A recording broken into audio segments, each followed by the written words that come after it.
Voilà, voilà. Bonsoir les amis, bonsoir à tous, bonsoir à toutes.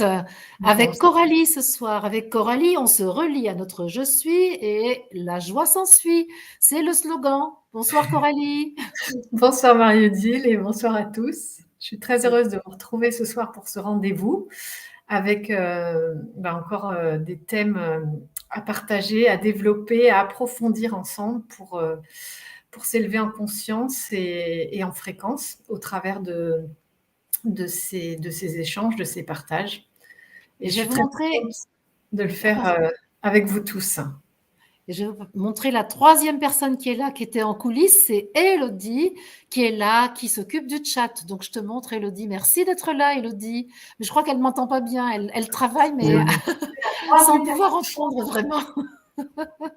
Donc merci, merci Elodie. Donc elle n'apparaît pas à l'écran, mais elle est très active. Elle s'occupe de toutes les questions du chat. Mais comme la connexion est assez moyenne, c'est un peu compliqué de s'entendre en direct. Mais avec toi, Coralie, la connexion, c'est impeccable. Tout Alors tu m'as marche. donc voilà, bonsoir à tous. Merci d'être là, d'être au rendez-vous. Merci de participer parce qu'on va vous solliciter si vous en avez envie, en tout cas pour intervenir via le chat, justement, parce qu'Elodie est là pour veiller à toutes vos questions. Donc merci bien. Merci aussi pour la guidance d'hier soir qui était extrêmement puissante et merci d'y avoir participé. Elle est importante, je crois. Tu étais là, toi aussi, Coralie, je crois. Oui, oui, oui, c'était fort, j'ai envie de dire comme d'habitude, mais là, il y a eu vraiment quelque chose, une connexion, quelque chose qui a grandi. Moi, j'ai senti, alors je ressens pas la chaleur et les sensations que beaucoup décrivent, mais je ressens l'intensité en fait vibratoire hein, dans tout Oui. mon corps.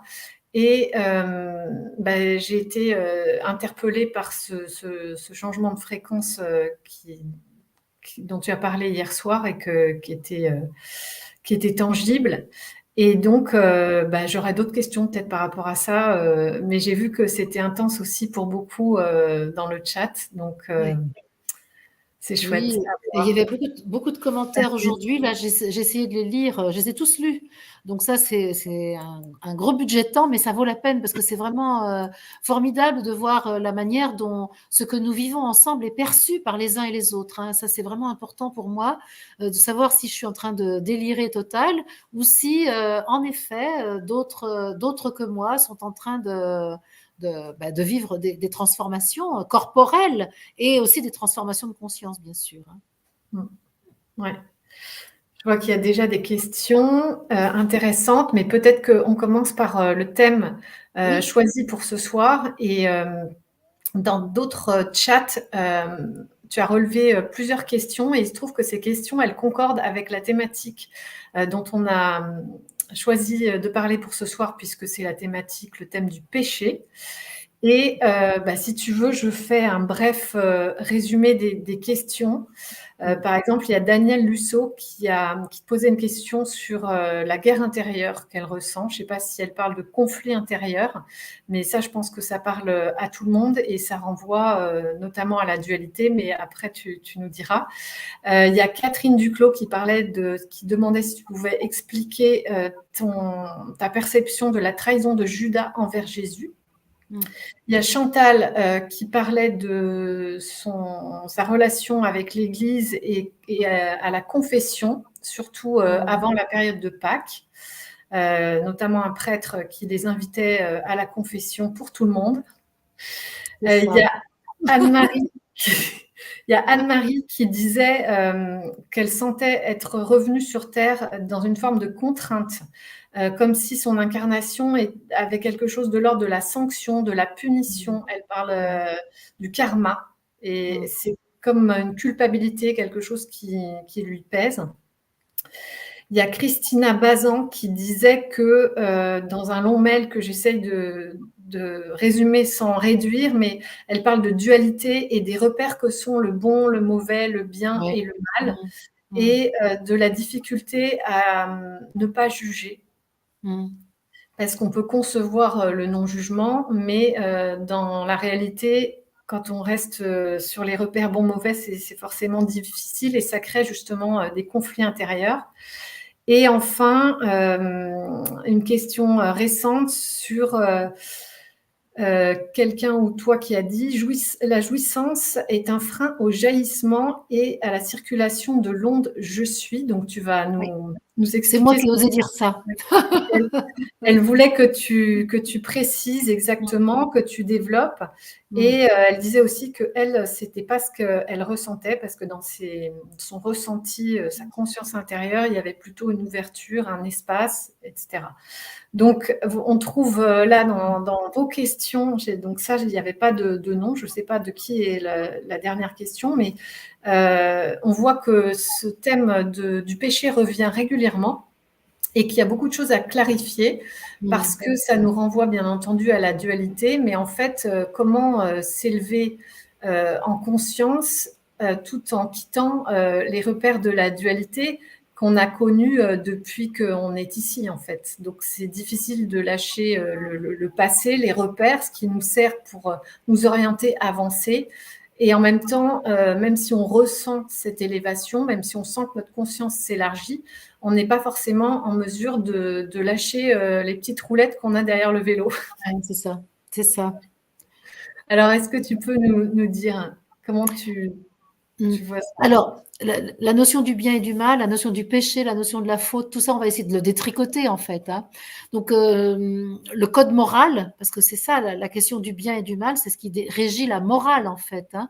Et donc, oui, nous avons eu besoin dans notre vie individuelle et dans notre vie collective de définir un certain nombre de choses pour vivre ensemble. C'est-à-dire, on a eu besoin d'un code social, savoir ce qui est bien et ce qui est mal, c'est se donner une morale qui nous permet d'identifier ce qu'il est possible de faire, ce qui est acceptable pour vivre en société et ce qui n'est pas acceptable. Alors, après, on a décidé que ce qui n'était pas acceptable devenait une faute et que quand il y avait une faute, il fallait une sanction parce qu'il y avait culpabilité, il fallait rééquilibrer en quelque sorte les choses en mettant une sanction. Et derrière ça, il y a cette notion du péché qui, lui, est très lié à la notion du bien et du mal. Alors tout ça, ça va se tricoter ensemble, parce que je vais aussi parler de l'erreur ou de l'errance, le même mot. Ça vient de errer, tu vois. Et donc, Mmh. c'est ça qui va être intéressant, de faire la différence entre la faute et l'erreur, par exemple. Ça a l'air de rien comme ça, mais c'est pas du tout innocent que j'en parle. Donc, en fait, ce qu'on peut dire du péché, déjà, étymologiquement, qu'est-ce que le péché? On va dire c'est une cible qui n'est pas atteinte. En fait, le péché, ça veut dire qu'au départ, nous avons un but, un objectif, et lorsque cet objectif n'est pas atteint, on va dire qu'il y a péché. C'est-à-dire, tu vois, on dit parfois j'ai péché par manque de quelque chose. Ça ne veut pas dire que j'ai fait une faute. J'ai péché ou j'ai été empêché. Tu vois, on retrouve ce mot. C'est-à-dire qu'il y a quelque chose là qui ne va pas au but initialement prévu. Et c'est pourquoi on va pouvoir parler de l'errance. Tu vois, dans l'errance, il y a un chemin qui n'est pas parfaitement identifié et qui va faire en sorte que finalement, la personne n'arrive pas à sa destination. Et bien, on pourrait dire que c'est ça le péché. Et quelle est la destination pour l'humain? L'amour, bien sûr, l'amour. L'amour en tant que principe créateur, l'amour en tant que reconnaissance du divin dans tout ce qui est. Et donc, effectivement, rater sa cible, c'est ce que dit Martine, qui enchérit sur ce que je viens de dire, c'est exactement ça, la cible qui n'est pas atteinte. Et donc, on pourrait dire, c'est un acte que je désirais accomplir et qui reste inaccompli. C'est pourquoi on parle de l'inaccompli aussi, tu vois, en matière de péché. Et donc, lorsque le chemin lorsque ma destination n'est pas bien identifiée, je peux errer. Tu vois, si par exemple je pars me promener sans savoir où je veux aller, je vais errer. Et parfois, dans l'errance, je vais me perdre. Eh bien, c'est ça la notion du péché. Et donc, c'est pas du tout une faute en réalité. Mais la question de la morale, tu vois, d'une part, il y a le péché qui serait lié au sens même d'une incarnation sur la terre. C'est-à-dire Mmh. que l'incarnation de l'esprit de l'entité spirituelle humanité sur la Terre en un être humain se donne comme objectif l'unification avec l'amour, la reconnaissance du divin en tout ce qui est. Et donc c'est là où il peut y avoir errance, erreur, péché, inaccompli.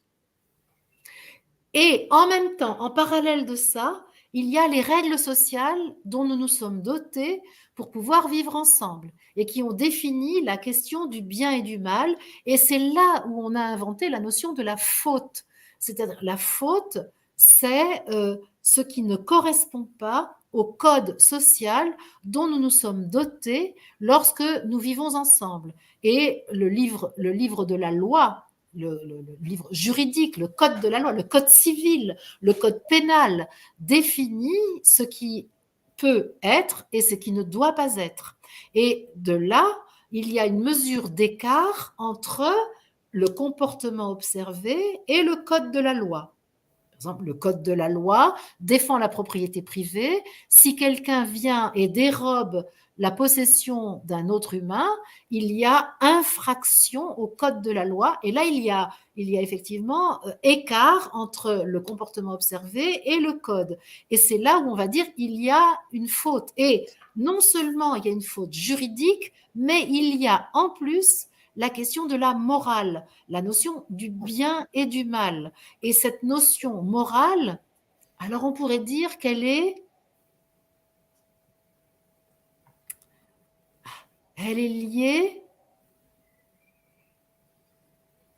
à la sensation que les humains ont d'avoir trahi l'esprit qu'ils sont. C'est-à-dire que les humains ont une croyance engrammée dans les cellules qu'ils auraient commis une faute en étant dans un corps de chair au lieu d'être restés pur esprit. Et donc, ça va colorer pratiquement toute leur relation avec le code de la loi et avec le comportement personnel vis-à-vis de la cible à atteindre dans cette incarnation. Est-ce que c'est clair pour Oui. toi, Coralie? Et est-ce que c'est pas juste l'expression de la... On a parlé de la séparation Oui, dans d'autres émissions, oui, c'est-à-dire que même si on n'en est pas conscient, on la pressent. Il y a la coupure avec la mère et donc après cette sensation inconsciente de séparation qui grandit. Et là, c'est la même chose. C'est comme si on savait au fond de nous, enfin notre inconscient sait que on a choisi de nier ou de perdre de vue qui on est vraiment. Est-ce que oui, c'est pas ça, c'est cette notion ça. En de fait, bien? c'est le propre même de l'incarnation. L'incarnation, telle que nous l'avons voulu, nous, entité spirituelle humanité, nous avons voulu expérimenter une forme tellement dense que nous allions en arriver à oublier notre nature subtile. Et c'est là où il peut y avoir cette notion de la trahison, tu vois. Et Envers donc, nous-mêmes. envers nous-mêmes, bien sûr. Et on l'a mis en scène avec, avec la séparation, trahison parce que nous nous serions séparés de notre source. Et on l'a mis en scène biologiquement avec la manière dont nous nous manifestons sur la Terre, c'est-à-dire avec cette fusion avec le liquide amniotique, le placenta et celle qui le contient, à savoir la mère. Et donc, à partir de là, il y a séparation biologique et on en a profité pour croire que cette séparation, elle était aussi spirituelle, psychologique et spirituelle. Et donc, c'est tout ça qui fait que nous avons cette sensation d'avoir trahi, d'avoir perdu, d'être séparés de ce qui nous constitue véritablement. Ouais. Et alors, tu parles on cherche l'origine, comment c'est né, et dans la Bible, on parle des 7 péchés capitaux. Ouais. Et d'où ça vient? Est-ce que la référence aussi, c'est par rapport au fait de rater sa cible, par rapport à l'amour? Comment tu vois ça? Ben, moi, je vois que la Bible, c'est aussi un code civil, c'est un code de bonne conduite pour vivre ensemble. Alors, je vais prendre un exemple que je connais mieux que celui de l'Ancien Testament qui parle des 7 péchés capitaux, mais on pourra y revenir sur le fond. Par exemple, moi, je connais un petit peu mieux l'histoire de Moïse et des 10 commandements, parce qu'il y a quelque chose qui est très proche des péchés avec les 10 commandements, hein, puisque Moïse, donc, qu'est-ce qui se passe pour Moïse? Il quitte l'Égypte avec sa compagnie, là, sa fine équipe d'Hébreux qui sont pas tout à fait sûrs qu'ils veulent arrêter d'être des esclaves, hein, parce qu'il y a quand même la traversée du désert et c'est pas si facile que ça. Et Moïse, qu'est-ce qu'il constate? C'est que pendant qu'il est en train de conduire son peuple vers Israël, ben, c'est le bazar. Ils n'arrêtent pas de s'entretuer, ils s'engueulent, ils se piquent les femmes les uns des autres, ils se volent la nourriture, enfin c'est juste infernal. Et qu'est-ce qu'il fait Moïse? Il dit, ben moi, humainement, je ne sais pas faire. Donc il faut, pour que j'assoie mon autorité sur mon peuple, que j'ai un label. Et quel est le label? Évidemment, le seul qui vaille, c'est celui du divin. Donc qu'est-ce qu'il fait? Eh ben c'est pas compliqué, il s'en va au Sinaï. Bon, au passage, il voit le buisson ardent, ce qui le conforte dans sa mission spirituelle, parce qu'il contacte le feu de l'esprit, il est adombré par le feu de l'esprit, et il va au mont Sinaï recevoir les tables de la loi. Et donc là, il revient avec les 10 commandements. Alors tu ne tueras point, il y a plein de commandements. C'est quoi ces 10 commandements? C'est avant tout un règlement qui va permettre à Moïse d'instaurer une loi qui fait que les Hébreux vont arrêter de se comporter comme des voyous. Tu comprends? Et donc, c'est pas tellement, c'est pas tellement vis-à-vis du divin qu'est le problème. C'est dans le comportement humain, dans le comportement social, je dirais.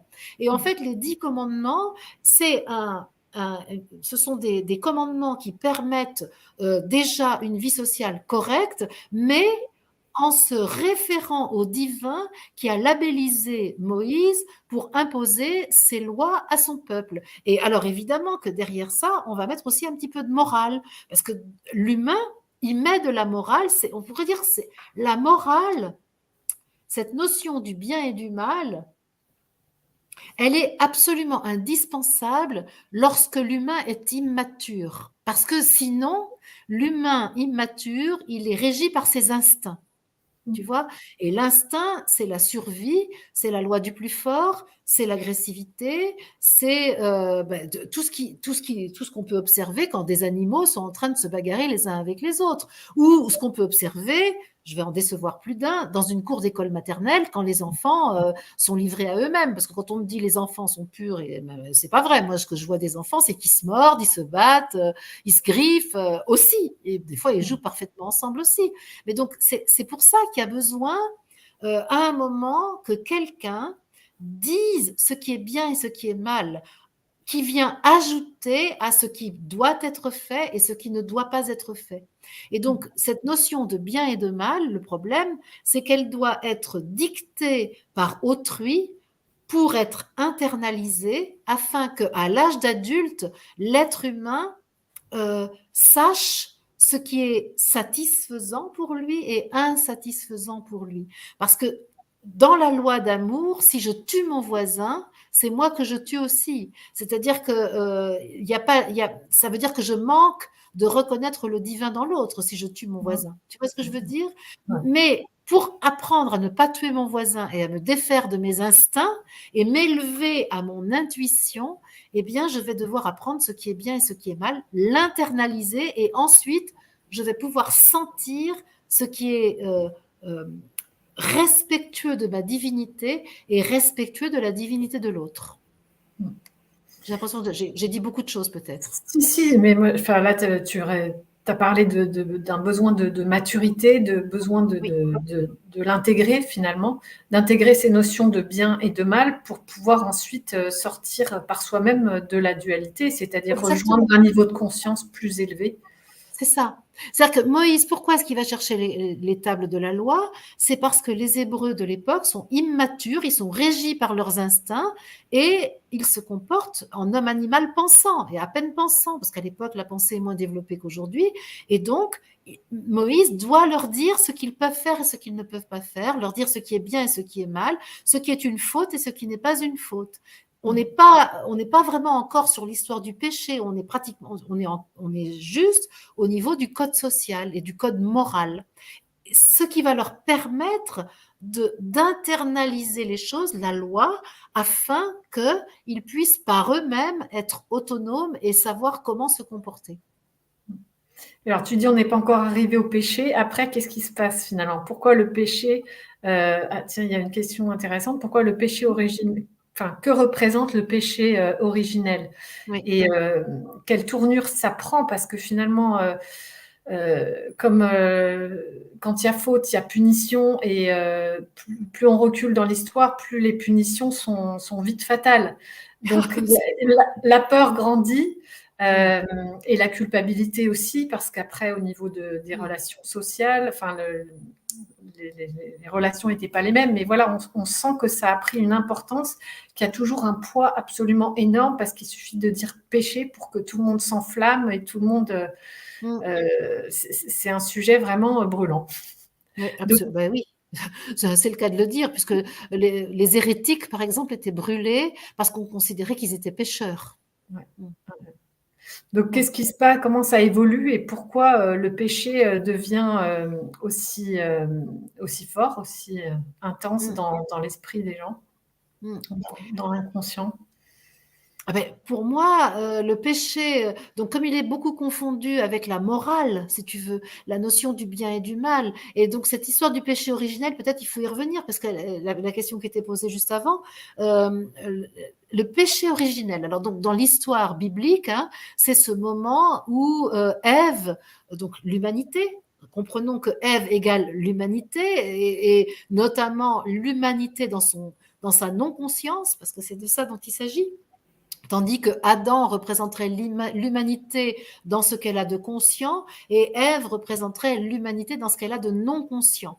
Et donc Ève cède à la tentation du diable. Et c'est quoi le diable? C'est celui qui apporte la dualité, c'est celui qui va diviser, c'est celui qui va séparer. Diabolum, c'est les deux bols là, tu sais, qu'on utilise au cirque là.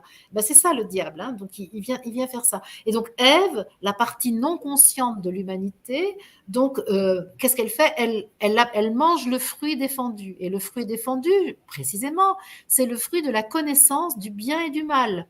Donc ça veut dire que tout à coup, on va se séparer de la divinité qui est caractéristique de l'humain de l'époque, et on va entrer dans la dualité. Et pour connaître, pour vivre cette dualité, il va falloir connaître ce qui est bien et ce qui est mal. Donc on peut voir que le bien et le mal sont intrinsèques, sont inhérents à l'entrée dans la dualité qui a été organisée par le diable, qui, pour pouvoir apporter cette dualité, a apporté quelque chose de très particulier qui est la pensée.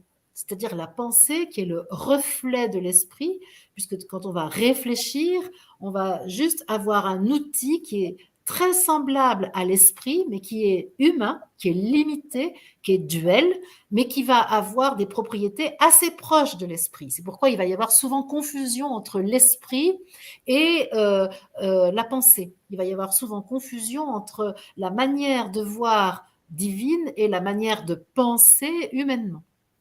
Donc, le péché originel, c'est ça. Et à partir de là, va se décliner la manière de vivre. À partir du moment où l'humanité sort de sa divinité automatique. Tu vois, avant, nous étions automatiquement divins, comme le merisier qui est là en face de moi, est divin et accomplit sa mission de merisier sans pouvoir y déroger.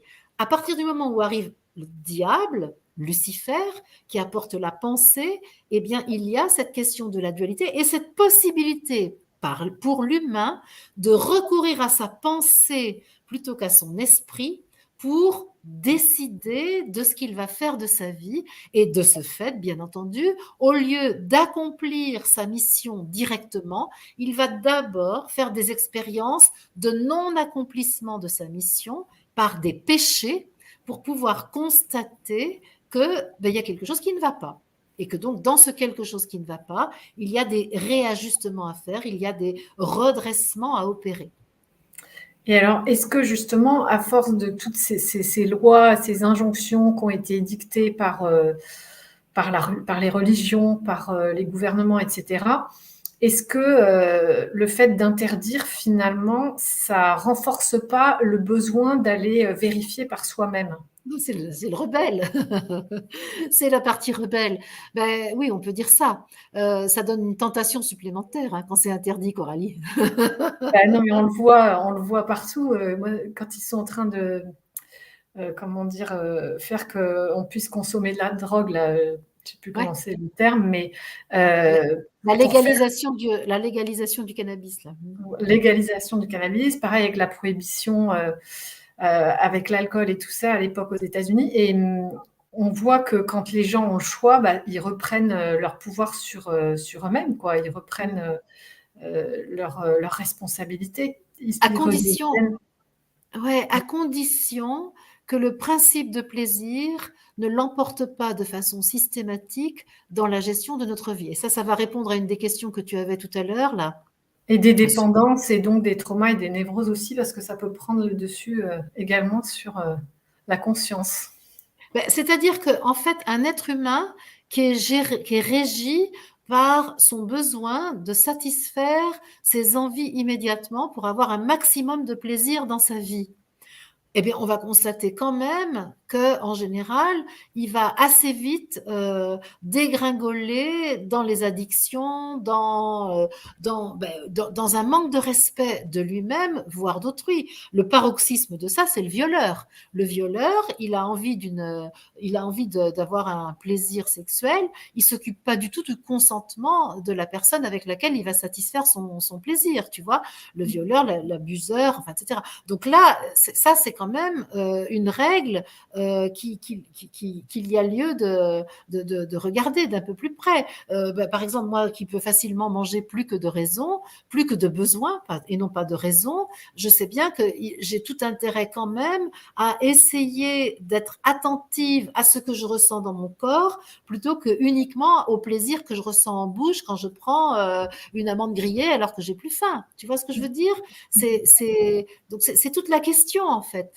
Et donc, qu'est-ce qui s'est passé? C'est que les religions, pour éviter ces excès de recherche de plaisir, ont mis en place des règles d'abstinence, des règles de restriction cognitive qui ont donné évidemment l'effet inverse, à savoir de la compulsion, puisque ça c'est la même énergie. Si tu vas dans une restriction, tu génères de la compulsion, c'est exactement la même énergie mais en balancier. Donc c'est comme ça que les groupes sociaux ont mis de la morale en place, c'est pour éviter de sombrer dans des comportements qui sont destructeurs pour la personne elle-même et pour son environnement. Et là, en fait, je pense à deux questions que j'ai citées au départ. Et là, ça me ramène à la toute dernière par rapport à, donc, quand tu dis la jouissance est un frein au jaillissement de la circulation de l'onde je suis, c'est que on est justement, si on tombe dans le plaisir, oui, mais sinon c'est différent et chacun va faire une expérience en fonction de là où il en est. Donc pour arriver à s'y retrouver, et ça c'est la question qu'il y avait au-dessus, c'était la question de Christina, comment je fais pour m'y retrouver sans le bien et le mal? Ouais. C'est que tu fais référence à ta propre expérience et ce que tu ressens, ce que te dit ta conscience intérieure. Et une fois que tu as expérimenté justement le plaisir et la satisfaction, qu'est-ce que ça t'a apporté comme information? Où est-ce que ça t'a emmené? Et à partir de là, eh ben, tu peux faire des choix et tu peux être détaché par rapport aux besoins de repères et vivre simplement les choses comme elles sont. Mm. Moi, je pense qu'il y a une question essentielle dans tout ça, c'est l'identification du besoin. Parce que pour moi, c'est vraiment hyper important de bien discerner ce qui est de l'ordre de l'envie, qui se trouve souvent reliée aux émotions dont on a déjà beaucoup parlé, mais sur lesquelles on pourra revenir.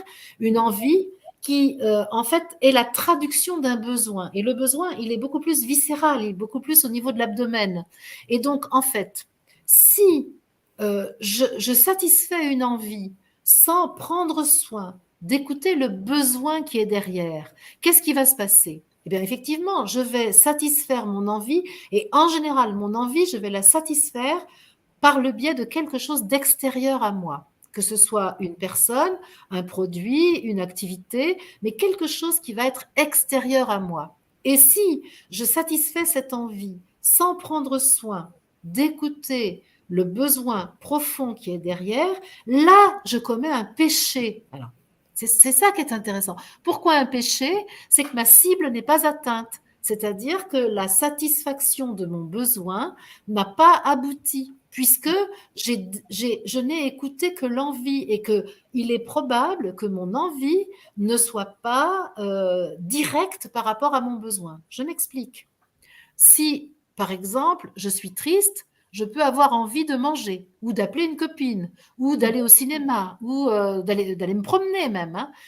Et je peux tout à fait me distraire de ma tristesse en procédant à la satisfaction de mon envie.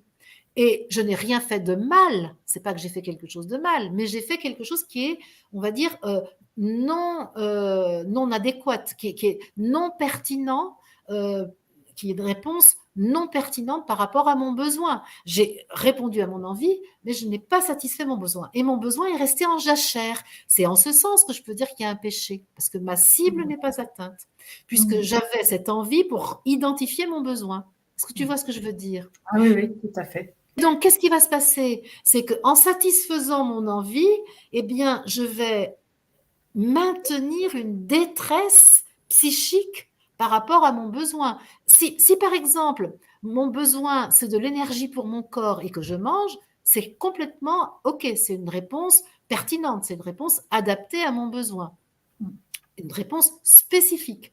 Tandis que si je suis triste et que je mange, oui, ça va, je dis pas que c'est mal, mais ça va pas satisfaire mon besoin. Mon besoin, à ce moment-là, c'est d'aller chercher auprès de je suis l'amour dont j'ai besoin.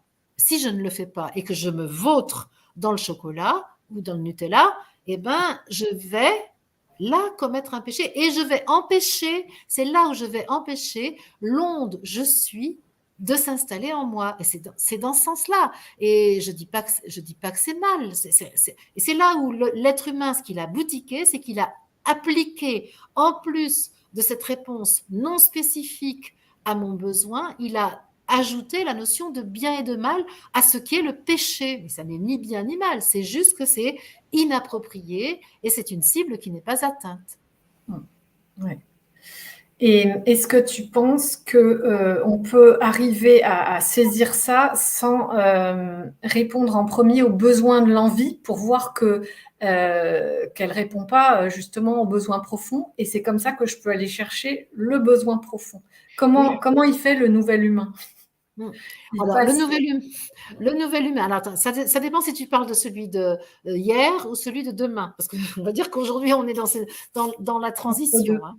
Alors, celui d'hier, ben, il va falloir qu'il se débrouille, qu'il fasse beaucoup d'expériences pour constater que quand il donne satisfaction à son envie sans avoir pris soin d'identifier son besoin, ben, il augmente sa détresse. Il augmente sa détresse.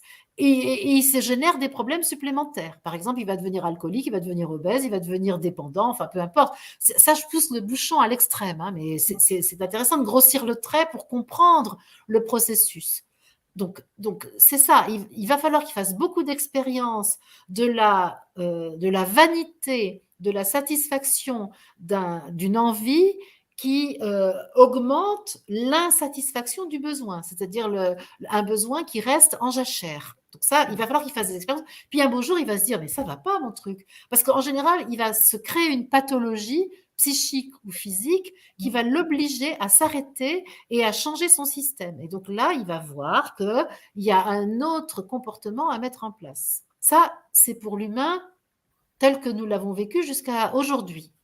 L'humain de demain, homme, esprit unifié, Inch'Allah, ça y est, on y vient. L'humain de demain, il a unifié sa condition humaine et sa nature spirituelle. Et il n'a plus de besoin, puisqu'il est en permanence sur sa source, en fait. Il est en permanence sur sa source. Et Et donc ça, là, il n'y a plus, à ce moment-là, si tu veux, il y a plus de notion de faute non plus, il n'y a plus de notion de péché, puisqu'il est unifié. Et il est unifié parce qu'il a choisi de l'être. Et c'est là où la cible est atteinte. Parce que la cible, c'est quoi? C'est que l'humain, à un moment, délibérément, choisisse de se reconnaître divin et choisisse l'amour. Et une fois que c'est fait, ben, ça marche. et est-ce que, parce que quand tu vois le poids justement du péché au niveau de l'inconscient collectif, c'est-à-dire que celui qui naît aujourd'hui, même si il est pur entre guillemets, que c'est une jeune âme, etc., qui vient d'ailleurs et il va scoltiner tout l'héritage de ce qui est dans l'ADN humain aussi de la légende humaine, et donc bah, on Moi, je est dirais pas dans l'ADN, mais dans le liquide intracellulaire. Mais dans le je, liquide intracellulaire. Et Mm. donc, est-ce que, par exemple, les guidances que tu nous proposes tous les soirs et le fait de monter en fréquence, d'être Mm. dans cette connexion, de ressentir la puissance, l'intensité, est-ce que ça peut aider à s'ancrer là-dedans sans passer par toutes les expériences qui peuvent nous mener jusqu'à la dépendance, etc. Est-ce que tu penses que dans cette transition, la guidance, cette reliance, c'est vraiment un outil, ou est-ce qu'on ne peut pas faire l'économie d'aller visiter soi-même tout ce qu'on vient de dire, c'est Mm. satisfaction, envie, Alors, je vais dire les très deux. C'est-à-dire que spécifique, le la ressenti. montée en, c'est la montée en fréquence qui va faire qu'on peut s'économiser, d'aller visiter le catalogue de nos besoins insatisfaits du passé, des traumas, etc. Parce que c'est clair qu'on en a un catalogue quand même, la redoute à côté, c'est plus rien. Hein. Donc, tu vois, c'est vraiment énorme. Hein, tu vois. Et donc, c'est pas la guidance elle-même, c'est la montée en fréquence. Oui, Peut-être que par les guidances, par exemple, que nous, que toi, moi, on propose, ça aide. Mais pour d'autres personnes, ce sera autre chose. Hein. Ça peut être donc on va pas se dire fournisseur exclusif de résolution de problèmes. Il y en a plein d'autres. Bon, il se trouve que ce qu'on nous on propose, c'est vachement bien, mais bon. oui, Ça... Et alors, par contre, y a effectivement pas besoin d'aller ouvrir tout le catalogue, mais il y a quand même quelque chose qui me semble important, c'est la responsabilité. Il me semble que aucun humain ne peut s'économiser la prise de responsabilité de la gestion de sa vie. C'est-à-dire que, mais c'est pas pour autant qu'il va souffrir, c'est pas pour autant qu'il doit se faire des psychothérapies, des stages de développement personnel et des méditations et des contorsions des jeunes et tout ce qu'on voudra. Non, chacun va trouver sa voie, ça c'est pas un problème, il n'y a pas de voie unique. Mais par contre, ce qui compte, c'est que chaque je doit se reconnaître en je et prendre la responsabilité de l'existence de je suis sur la terre. C'est ça qui est important. Et je crois que ça, on ne peut pas faire l'économie de ça. Vraiment, c'est c'est vraiment ça. le principe, ouais. Ouais, Préambule. L'humain divin n'a plus besoin puisqu'il est à chaque instant comblé. Et oui, ah c'est oui, ce que tu disais tout à l'heure. exactement. Et alors attends, je pensais à autre chose. Oui, donc cette histoire de péché, bah, ça nous ramène aussi dans l'exploration de nos émotions, puisque c'est tellement lourd au niveau collectif et parfois individuel que bah, la culpabilité, elle se trouve pareil, allumée Voilà. comme un flambeau, un feu. Et cette notion de culpabilité, bah, elle est très puissante, très forte dans le monde dans lequel on vit. Alors la culpabilité, c'est intéressant parce que c'est vraiment c'est un dispositif très intéressant qui se met en place à partir d'une décision que nous prenons. C'est ça qui est dingue, hein, la culpabilité. On parle de sentiment de culpabilité. Moi, je dirais que la culpabilité est un ressenti qui est un mélange à la fois d'émotions et de sentiments. C'est-à-dire, c'est pour ça que je ne le mets ni dans les émotions, ni dans les sentiments, mais c'est un ressenti qui émane des deux, qui est un mélange des deux et qui émane d'une décision que nous avons prise qu'une faute a été commise. C'est quand même dingue, hein. Et on voit bien qu'un tribunal va décider qu'une personne est coupable. Elle est coupable aux yeux de la loi, mais pas forcément moralement. Mais nous, individuellement, la culpabilité, elle a cette dimension morale, parce que là, c'est pas du tout la même notion que la culpabilité décidée par un tribunal de justice, hein. Donc, nous, quand on parle de culpabilité, on parle de de ce ressenti qui fait qu'on se sent mal, par exemple, hein, il y a une lourdeur, il y a un poids, il y a quelque chose, un malaise, en fait, hein, et qui est un mélange donc de sentiments et d'émotions. Et d'où vient la culpabilité? C'est lorsque intérieurement, nous faisons ce comparatif entre le comportement que nous avons mis en place et ce qui nous semble être le bien. Donc, la loi du bien, la loi du père, bien souvent.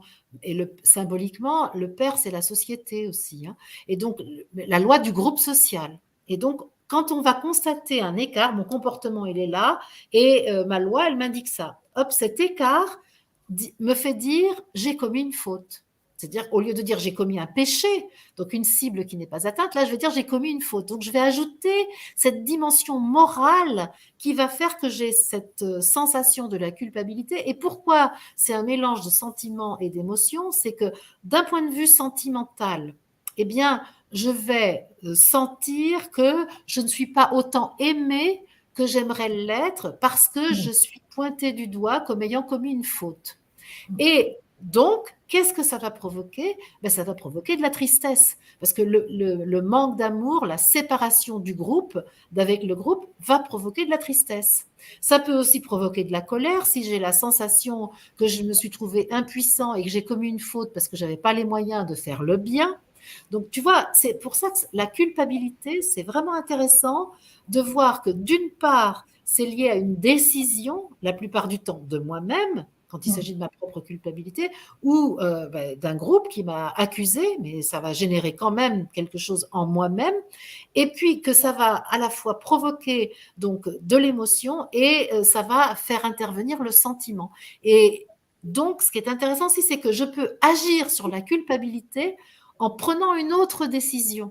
Parce que sinon, quel bazar! Tu es à la fois empêtré dans tes sentiments, dans tes émotions. Puis alors, c'est la brasse coulée. C'est un des trucs les plus difficiles, tu vois.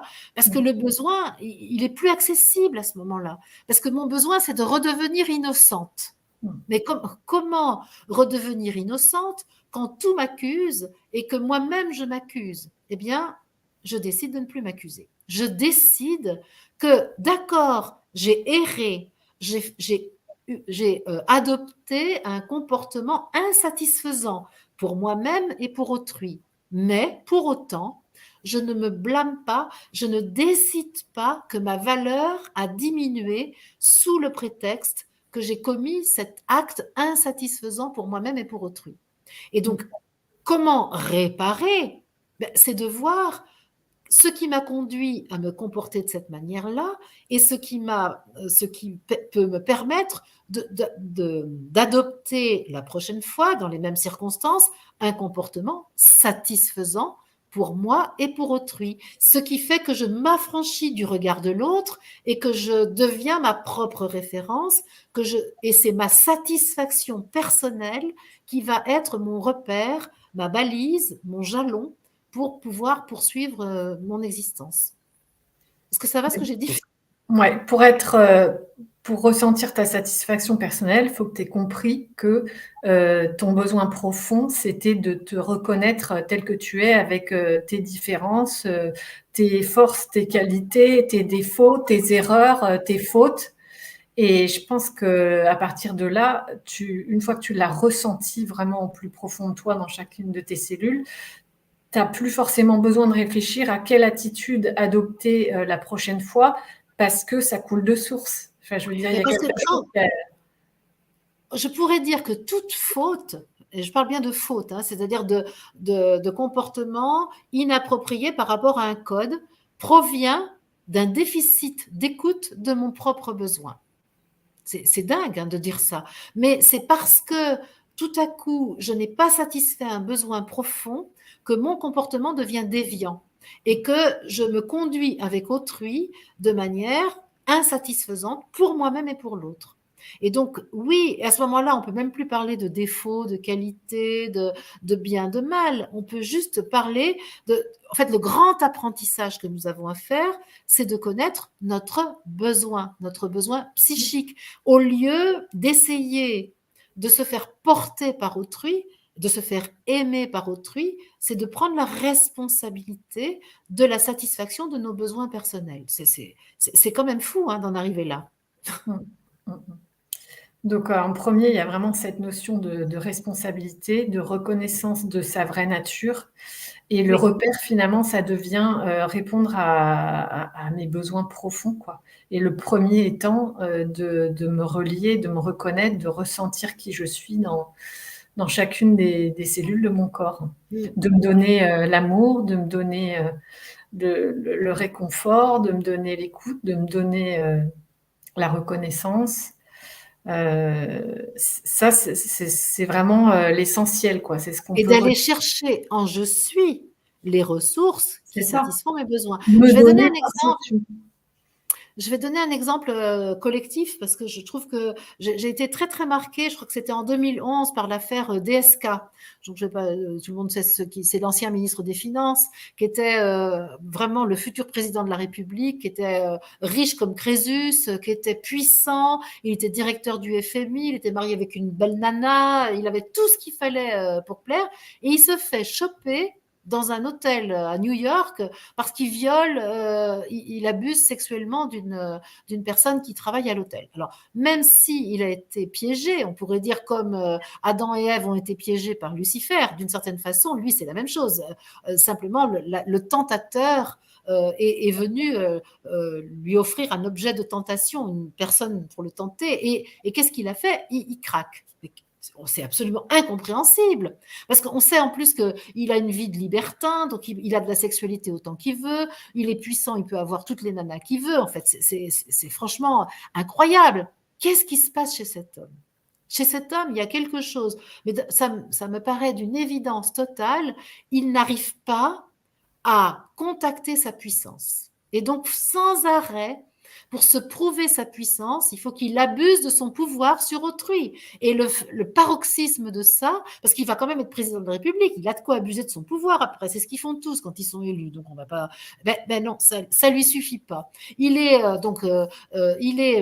plein d'argent, donc du pouvoir avec l'argent, il en a plein. Les médias sont à ses pieds, je dirais même les femmes sont à ses pieds. Mais comme il a aucune conscience de sa puissance et qu'il a sûrement jamais pris soin d'aller regarder son besoin de puissance spirituelle parce qu'il a toujours eu de quoi satisfaire ses envies, c'est mmh, ça la question, eh bien il tombe dans le piège. Parce qu'une fois de plus, il faut qu'il se prouve qu'il est puissant en prenant en contrôlant la vie de l'autre, en prenant le pouvoir sur l'autre. Et évidemment, ça vient le chercher dans ce qu'il y a de plus animal chez lui, la sexualité, bien entendu.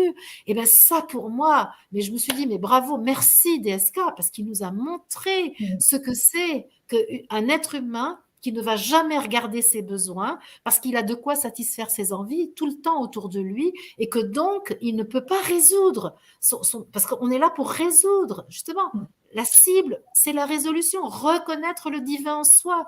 Et lui, il a de multiples occasions pour reconnaître le divin en lui et il passe à côté parce il satisfait son désir. Quel dommage, quel dommage. Mais en fait, Bon, il est déjà dans une dépendance certainement. Enfin, moi, je le connais pas et c'est ce que par rapport à ce que j'ai entendu, il est dans une dépendance et tout à l'heure, on en parlait. Si la dépendance te tue pas, il faut que tu arrives à un point de saturation, une rupture, un accident. Là, c'est le gros accident pour DSK voilà. et du coup, il est, quelque chose qui l'oblige et non pas qu'il choisisse, mais qui l'oblige à changer, de mode de vie, de façon de faire et finalement de conscience sur ce qui s'est passé et comment il en est arrivé là C'est et là où donc on voit comment le diable est au service de la lumière. Ça, c'est magnifique ce que tu dis là, Coralie, parce que c'est ça. Il est piégé au Sofitel. C'est clair qu'il est piégé, parce que bon, on sait à peu ouais, près que bon, on veut le faire tomber, etc. Mais qui est-ce qu'il piège? Ben, c'est évidemment ses opposants. Mais ses opposants, on peut dire, figure emblématique du diable, mais c'est complètement son je suis qui recrute cet opposant pour arrêter le massacre. Parce qu'il faut arrêter ce massacre. Son je suis lui dit ça suffit maintenant, tu vas m'entendre ou pas? Alors je dis pas que maintenant il va mieux parce que je sais pas du tout ce qu'il est devenu. Enfin, si je sais qu'il est de nouveau fait le kéké encore ailleurs, mais c'est parce que ça lui a sûrement pas suffi, tu vois. Mais voilà, on voit bien comment son je suis organise son arrestation pour que l'affaire s'arrête. Ouais. C'est dingue, hein? Et c'est pareil pour tout un chacun, quoi, en fait, hein, par rapport à là où on a été trop loin, là où on est tombé dans la dépendance. Il y a après, c'est un cercle vicieux, c'est une spirale inversée qui fait que on peut pas s'arrêter de soi-même parce que la dépendance, en fait, anesthésie encore plus la conscience et il y a plus rien pour remonter. Donc il faut chuter, quoi. Il faut, c'est la maladie, c'est l'accident, c'est une rupture quelle qu'elle soit, qui permet de se réveiller et tout ce qui oblige à changer de comportement et d'hygiène de vie, de mode de vie. Donc c'est brutal, ça paraît radical, mais il n'y a pas d'autre moyen. Enfin, moi, je n'en connais Ouais, pas. ben, c'est pour ça, j'avais la chanson de Johnny en tête, là. On a tous en nous quelque chose de Tennessee. Eh ben, on a tous en nous quelque chose de DSK. Et allons regarder, justement, parce que pour moi, c'est grande. Alors, on va pouvoir peut-être dire que j'ai tort, mais il y a quelque chose du sacrifice pour le collectif, quand même, tu vois, chez cette personne. Même si, alors là, c'est pas du tout pour justifier, parce que c'est pas, encore une fois, là, notre propos n'est pas de dire si c'est juste, pas juste, etc. C'est de regarder la dynamique qui est en route et comment ces grands événements collectifs sont là au service de l'individu et exactement ce que tu dis, c'est-à-dire voilà, regardons en nous ce qui doit être regardé pour éviter d'aller dans ces paroxysmes qui sont pathologiques et qui sont vraiment très souffrants pour nous. Et ça me fait penser au scandale des prêtres pédophiles là, qui a été révélé Mmh. encore l'année dernière. Enfin, maintenant, on arrive à un chiffre peut-être 300 000 dépôts de plainte, peu importe le chiffre, mais ce qui est intéressant, c'est comment on va sortir de ça, parce que est-ce que l'Église va arrêter avec le vœu de chasteté? Est-ce que, comme dans les autres religions, les prêtres pourront se marier et vivre leur vie, vivre leur sexualité? Je sais pas, mais moi, ce que ça m'a renvoyé, cette histoire parce qu'il n'y a même pas eu de jugement, en fait, il n'y a pas eu non plus d'opinion publique qui s'est trouvée offusquée, choquée, etc., parce qu'on le savait tous. Mais là, voilà, c'est révélé, c'est mis au jour. Et en fait, j'ai trouvé intéressant qu'il n'y ait pas de punition de la part de l'opinion publique. C'est-à-dire, c'est juste, on reçoit l'information, ok, Oui. c'est comme ça, et maintenant on fait quoi? Mmh. Et finalement, le fait qu'il y en ait beaucoup, qu'il y en ait autant, nous a montré que bah, c'est partout en fait, et que si c'est pas quelqu'un qu'on connaît qui a été touché, qui a été abusé, c'est dans une famille voisine et autres.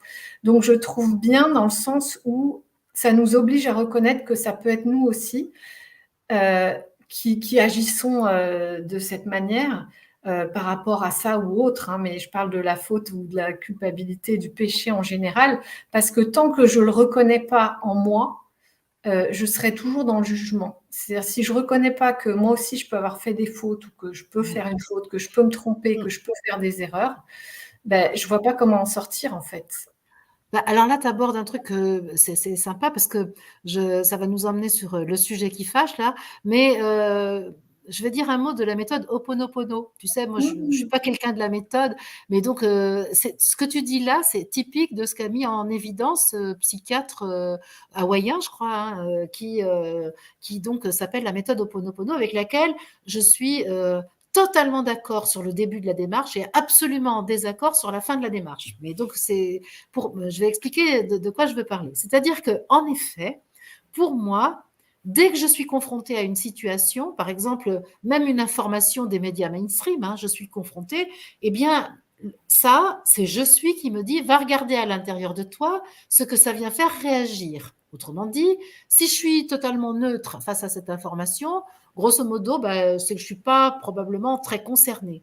Dès que je commence à réagir à cette information, que ce soit en admiration ou en colère, deux méthodes de réaction, c'est que je suis concernée. C'est-à-dire que c'est quoi être concerné? Ça veut dire que cette situation est une scène extérieure à moi qui me montre qu'à l'intérieur de moi, il y a une scène semblable en miroir. C'est-à-dire qu'il y a deux parties de moi qui, par exemple, dans le cas de la pédophilie, parlons de, puisque c'était l'exemple que tu prenais, il y a probablement un adulte en moi qui abuse de l'enfant faible qui est à l'intérieur de moi. C'est tout bête.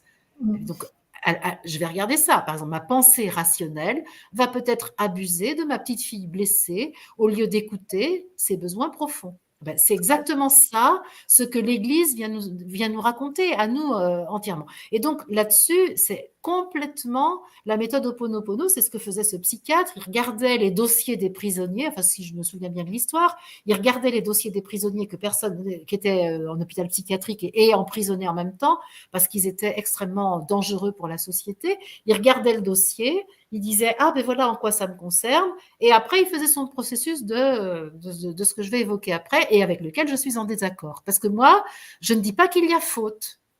Il n'y a pas faute de mon adulte qui abuse de mon enfant intérieur. Il n'y a pas faute. Il y a insatisfaction et de l'adulte et de l'enfant. Il y a abus, mais cet abus n'est pas une faute parce que pour l'instant, c'est le mieux que je puisse faire. C'est ça, tu comprends? Et ça sert à rien que je dise c'est une faute et il faut que je me sente coupable parce que là, c'est la double peine.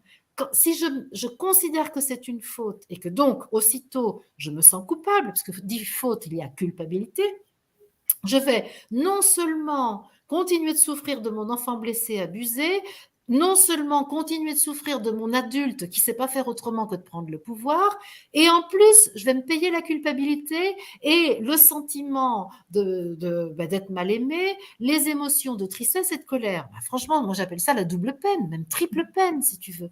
Donc là, on va s'arrêter là. C'est-à-dire que moi, je suis d'accord avec le truc là, Ho'oponopono, c'est-à-dire oui, ça me concerne et il est urgentissime que je le regarde parce que je suis m'en informe au travers d'une situation à laquelle je suis confrontée. Et alors, une fois que je constate ça, au lieu de dire j'ai fait une faute, je dis waouh, Eureka, j'ai trouvé ce qui me fait réagir, j'ai trouvé la scène intérieure qui m'est révélée par la scène extérieure. Parce que c'est ça, je suis concernée, je prends la responsabilité et je cherche le comportement approprié qui va faire que le besoin de mon enfant est entendu et que l'adulte maître va se comporter en parent bienveillant et aimant, inspiré par je suis et non pas en parent maltraitant avec l'enfant, tu vois. Et là, il n'y a pas besoin de dire qu'il y a une faute et donc il n'y a pas besoin de faire ce truc-là que tout le monde veut faire absolument et qui s'appelle le pardon et avec lequel je ne suis pas d'accord. Oui, je comprends bien. Enfin, moi, j'avais même pas encore été jusqu'au pardon, mais en fait, c'est C'est que parce que je parlais de la méthode oui, Ho'oponopono. oui, oui, oui, oui, oui. Et bah, le pardon, c'est sûr que ça vient en compte. C'est la suite logique du péché, de la culpabilité. Exactement. Et donc, il y a, j'ai déjà entendu plusieurs personnes défendre le fait qu'il n'y avait pas besoin de pardon, mais maintenant je comprends mieux avec ta position. Et ça n'empêche qu'on peut ressentir le besoin de s'excuser, de reconnaître qu'on a manqué de conscience dans un Oui, acte. indispensable. C'est important de le préciser. Absolument indispensable. Ah ben oui, parce que moi quand je dis la question du pardon, c'est pas ne pas présenter ses excuses ou dire qu'on est navré ou dire à l'autre mais je suis désolée, je suis triste du comportement que j'ai eu. Ah ben oui, bien sûr. Ah mais ça suffit parce que je suis triste parce que je me suis coupée de la conscience que je devais avoir, de la conscience inspirée de je suis. C'est ça ma tristesse, tu comprends? Alors que j'avais les capacités d'être inspirée par un comportement, d'avoir un comportement parfaitement aligné à ce que je suis, parce que je sais, je me souviens de qui je suis et je sais pouvoir me comporter en permanence inspirée par je suis, là, tout à coup, je ne l'ai pas fait. Moi, j'ai connu hier une petite situation de stress, c'était assez léger, mais heureusement, je l'ai traité parce que j'ai pris une décision pour me faire aimer de quelqu'un d'autre, pour faire plaisir à quelqu'un d'autre. Et ben, ça n'a pas manqué, hein. Juste après, j'ai été stressée et je me suis sentie coupable avec moi-même de quelque chose qui n'allait pas, tu vois? Et donc, mais ça, c'est parce que je me suis trahie. En fait, je me suis trahie. Et donc, bien sûr que ma première tendance était d'en vouloir à la personne à qui j'ai voulu faire plaisir, bien entendu. Elle se Mmh. reconnaîtra. Donc, ça va, on en a parlé. Et donc le truc, si tu veux, c'est, mais elle y est pour rien.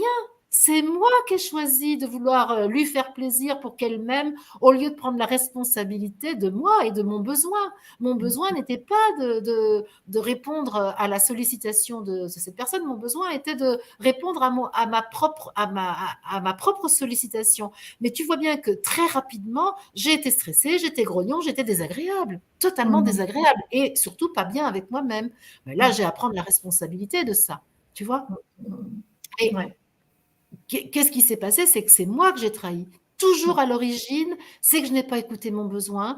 J'ai donné priorité à l'autre pour essayer de me faire aimer de cette personne au lieu de m'aimer moi en m'appuyant sur je suis. Et alors que là, j'ai cherché un appui extérieur d'un humain au lieu de miser sur l'amour de je suis. Mmh. Et l'avantage de tout ton cheminement, c'est que maintenant tu t'en rends compte, peut-être encore parfois après coup, mais tu t'en rends compte très vite quand même. Voilà. Alors ça aussi, c'est un truc. J'ai appris à traiter les signaux faibles. Mmh. C'est-à-dire que j'ai arrêté de mettre des corrections mentales sur mes signaux faibles. Ça ne veut pas dire que ça n'arrive pas de temps en temps, parce que j'ai de temps en temps un problème physique qui vient me dire que j'ai pas fait totalement le travail. Mais c'est ça. C'est-à-dire que là, hier matin, j'étais légèrement stressée. À quoi je l'ai vu? Tu sais, un truc où t'es légèrement ronchon. Tu vois ce que je veux dire? Je pense que ça Nervosité. oui, un truc, voilà, nerveuse. J'étais un peu stressée. J'avais peur de pas trouver mon chemin. On avait un rendez-vous. J'avais peur de pas être à l'heure. C'était pas fluide, tu vois. Mais presque rien. Si tu veux, il y a encore 10 ans, j'aurais fait une belle correction mentale. Ça va bien, tout va bien, pas de problème, Marie-Odile, toujours en forme, nanana, nanana, tu vois. Et j'aurais, mais alors là, mis un mouchoir sur tout ce que je ressentais et fait une belle correction mentale, mais j'aurais fait payer la facture à un moment ou à un autre, à Mmh. moi-même et à l'autre, tu Mmh. vois. Alors, Mmh. c'est ça, je traite les signaux faibles, surtout quand les signaux faibles sont ceux d'un... C'est quoi un signal faible, dit Marielle? Eh ben, c'est un léger désagrément. C'est ça. C'est quand c'est léger, un signal faible, c'est un mouvement à l'intérieur de moi qui est léger, qui est pas fort. Ça chuchote, tu vois, comme ça. Ça dit à l'intérieur de moi, à voix toute basse, ça murmure. Et ma tendance, comme c'est désagréable, c'est de dire ça n'existe pas. Ça n'existe pas. Et c'est ça que j'ai fait avec mon enfant blessé toute sa vie. Et c'est pour ça qu'après, il y a des gros problèmes. Donc, je traite les signaux faibles. Il y a quelqu'un, j'ai noté une question tout à l'heure, qui a dit: «Comment se connecter à son besoin?» Bah, voilà, les signaux faibles, les émotions, qu'est-ce que je ressens? Et comme tu le fais faire, au début des guidances, c'est je réinvestis tout mon corps, j'habite tout mon corps, je ressens ma présence, je suis dans tout mon corps, chacune de mes cellules et à ce moment-là, je suis sûre d'être connectée pour le reste de la journée, quoi. C'est-à-dire que dès Mmh. qu'il y a un signal faible, je vais pouvoir l'entendre beaucoup plus vite parce que j'ai réactivé cette connexion, Ouais. au réveil. Et ça, moi, je trouve que c'est particulièrement, utile. Mais nos émotions nous parlent, en permanence et on revient à cette fameuse, émission, exposé que tu nous avais fait sur, les émotions, auquel je vous invite de revenir parce que dedans, tu donnes aussi ce tableau avec les Oui. correspondances entre les émotions et Mmh. les besoins profonds. C'est-à-dire Ouais. ce qui est révélé par l'émotion et aussi en tant que message, mais quel est le besoin, profond? Et donc Oui, après, surtout que dans satisfaire. ma dans ma manière de voir, il n'y a pas tant que ça de choses. Bien sûr, il y a des nuances, mais il y a quand même, grosso modo, 4 grands chefs de file dans nos besoins, et c'est déjà pas mal, hein, parce que c'est parfois un peu compliqué d'aller voir son besoin. J'ai vu il y avait des interventions qui disaient ça, c'est difficile de se connecter à son besoin. Ben oui, parce que c'est pas très agréable de sentir un besoin. Si on prend un besoin physiologique comme celui de la soif, par exemple, tu vois, quand tu as soif, c'est pas agréable comme truc, hein. Tu vois, tu as la bouche qui est sèche, etc. Donc là, tu peux pas l'éviter, encore que, même ça, des fois, on arrive à le contourner, tu vois. Par exemple, l'envie d'aller aux toilettes, c'est pareil, tu vas parfois le contourner, tu as toujours mieux à faire, tu vois. Donc, regardons comme c'est une tendance éducative du formatage humain que d'essayer de ne pas ressentir les besoins, même physiologiques, qui sont les nôtres. Alors, quand ils sont psychiques, je te dis pas, c'est encore pire, parce qu'il y a une possibilité de les faire taire encore plus que les besoins physiologiques. Donc, oui, il y a une tendance à ne pas les écouter, mais pourtant, c'est la clé. C'est la clé de tout. Ouais. Se reconnecter à son ressenti. Et Absolument. j'ai une question qui est restée, j'ai pas fait avancer le chat, et j'ai une question de Charlotte qui dit: «Comment être sûr que c'est mon je suis qui m'inspire?» Ah, ça, c'est une question que j'ai eue tout à l'heure aussi, là. Oui, effectivement. Comment être sûr que c'est mon je suis qui m'inspire? Ah ben voilà ce que je fais, moi. C'est marrant parce que je vois que c'est le corps qui donne la réponse. Comment je fais? Déjà, je m'arrête. Je ferme les yeux et je sens que je fais le vide dans ma conscience. C'est-à-dire, moi, j'ai l'habitude de dire que si mon champ de conscience était un champ en vaches, eh ben, je sors les vaches du champ. J'ai vu ça, le paysan d'à côté, il a fait ça cet après-midi. Il a sorti les vaches du champ. Eh ben, elles meuglent un peu, hein, tu vois, elles aiment pas trop des fois, hein, parce qu'il faut les changer, les mettre dans une bétaillère, elles vont aller plus loin. Des fois, ça fait du ramdam, hein. Mais qu'est-ce que je fais? Voilà, je m'arrête et je prends conscience de ma conscience. Ça, c'est le côté autoréflexif de la conscience. Je s'observe lui-même et regarde ce qui est dans son champ de conscience. Et donc voilà, je regarde. Qu'est-ce qui est dans mon champ de conscience? Ok, il y a ma personnalité, il y a ce que perçoivent mes 5 sens, il y a ce que mon corps me dit,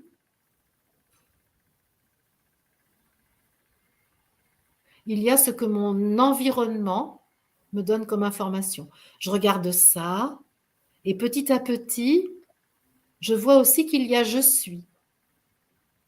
Et donc ce que je vais faire, c'est que je vais baisser le bruit de tout ce qui concerne la personnalité et je vais augmenter la sensation de je suis dans le corps et de je suis dans mon atmosphère. Je deviens le maître de ma personnalité, non pas le contrôlant, mais le maître. Voilà. Et je fais augmenter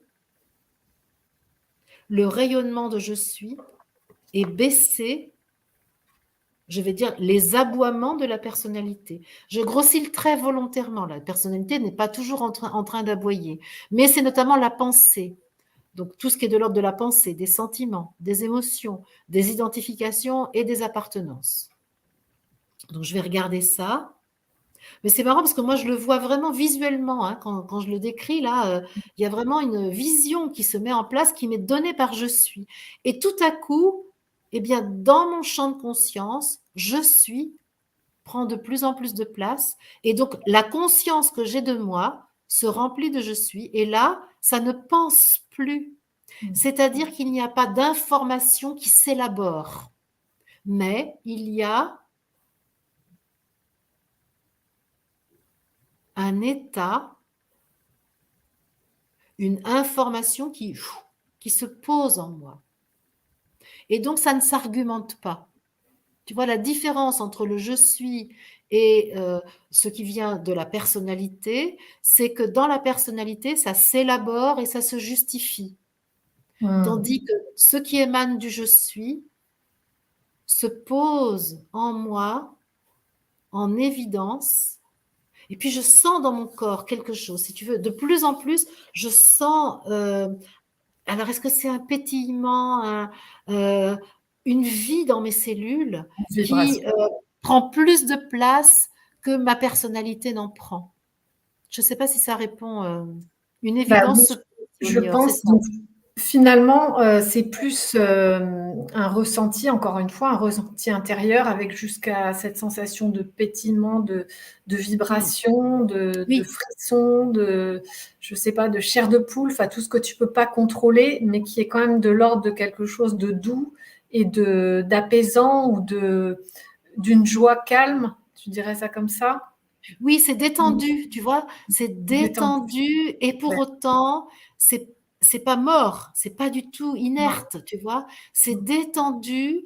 Alors q c'est l'inverse d'une contraction musculaire. Tu vois? Quand je fais ça, je contracte et là, je sens les muscles, je sens, les tendons, je sens je sens tout ça.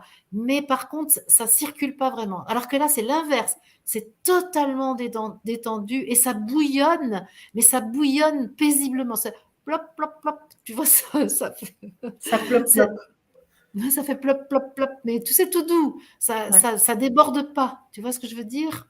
Mm. Ouais. Et au contraire, quand ça vient de ta personnalité, ça génère d'autres trucs, des questions, donc d'autres choses encore plus mentales qui te ramènent encore plus dans le mental. Ça C'est ça. argumente. Ouais. Tu vois, ça argumente et ça dit oui, mais là, c'est parce que. Alors, cette phrase, elle est formidable. Hein. Quand je l'ai, oui, mais là, c'est parce que. Alors là, on est sûr que c'est absolument pas le je suis. C'est quand c'est parce que, oui, mais là, des petits indices comme ça qui, à l'intérieur de moi, quand ça se dit à l'intérieur de moi, tout ça, c'est que je suis totalement dans le registre de la personnalité. Encore une fois, ça n'est pas mal. C'est juste que j'ai à être consciente que c'est ma personnalité. Et je ne traite pas avec ma personnalité de la même manière que je traite avec je suis. Alors, on va être obligé de revenir sur les signaux faibles parce qu'il y a plusieurs personnes qui ont demandé Mmh. est-ce que tu peux donner d'autres exemples de signaux faibles et par rapport à un signal précisément, ta manière de traiter. Je pense que tu as déjà répondu, mais je ne sais pas si les questions sont venues après ou Non, mais s'il y a c'est un petit intéressant parce que décalage, mais voilà, c'est une donner d'autres c'est exemples. mmh, c'est une vraie question. Donc là, j'ai parlé du stress, hein, que j'ai connu hier matin. Qu'est-ce que je pourrais donner comme autre signal faible?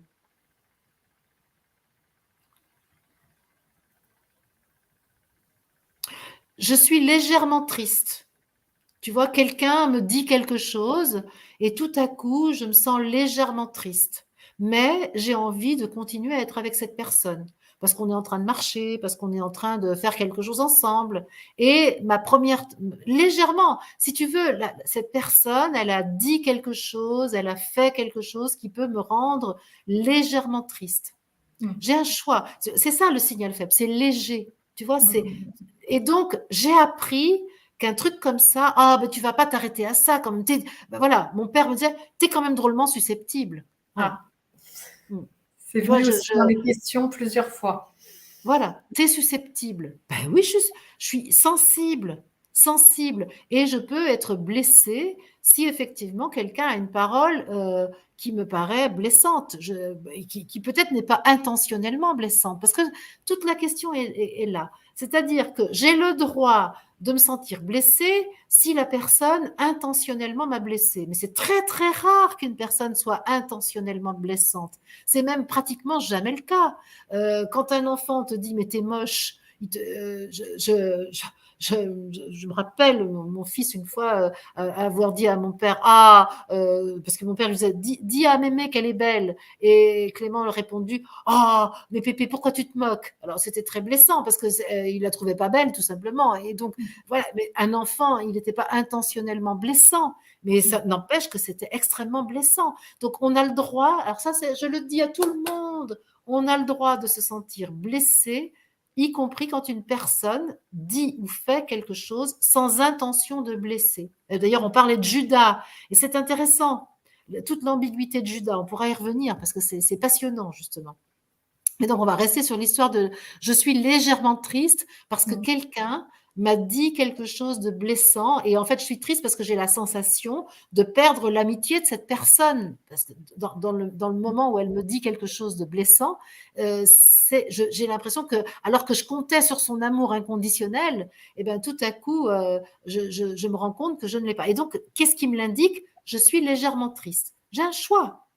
Soit je traite cette légère tristesse avec moi-même ou avec l'autre, soit je mets mon mouchoir dessus et puis ah ben t'es trop susceptible Mario, dit allez avance, continue, continue, on continue de marcher. Sauf que ce qui va se passer, si je ne le traite pas, eh ben très, très certainement, cette même personne ou une autre va me dire quelque chose d'autre à un moment qui va vraiment me blesser. Et puis je vais, en analyse transactionnelle, on dit, je vais coller un timbre. Tu sais, à l'époque, là, il y avait le COP dans le temps. Toi, tu n'as pas connu ça, tu es trop jeune sûrement. On collait les timbres pour faire. Et puis à la fin, on avait la ristourne. Ben, c'est ça. Là, on colle un timbre, puis à un moment, je vais avoir la ristourne à demander. Tu vois, c'est-à-dire qu'il va y en avoir vraiment trop. Donc voilà, c'est ça un signal faible. Je suis légèrement triste ou je suis légèrement en colère. Je sens que ça bout en moi, mais j'ai peur de ma colère. Donc, qu'est-ce que je fais? Je ne traite pas. C'est pareil. Donc, c'est ça un signal faible. Je suis légèrement quelque chose et la tentation est grande d'obéir à mon formatage humain qui me dit on ne doit pas être en colère, on ne doit pas être triste pour une broutille comme celle-là. Eh bien, si. Par contre, il n'y a pas forcément, voilà, comment on le traite? Eh bien, on va regarder le besoin. C'est-à-dire, c'est quoi mon besoin? Je suis légèrement triste. Ben, mon besoin, c'est d'aller chercher auprès de je suis l'amour que j'attendais de mon amie avec laquelle je suis en train de marcher et qui me dit quelque chose de blessant. C'est ça, c'est toujours ça. Je vais regarder mon besoin tout le temps, tout le temps, tout le temps. Ma colère, je suis légèrement en colère. Alors, soit je le traite avec la personne parce qu'effectivement, il y a un problème qui va impacter la suite de la relation, mais ça ne me dispensera pas d'aller voir mon besoin profond, qui est le besoin d'aller chercher ma puissance en je suis. C'est ça. Et ce qui est illusoire, c'est de croire que je vais régler le problème en négociant avec la personne qui a provoqué le signal faible. Non, c'est avec je suis que je vais traiter la question. Donc, Et par en même exemple, ouais, je dois traiter de ma relation avec la personne.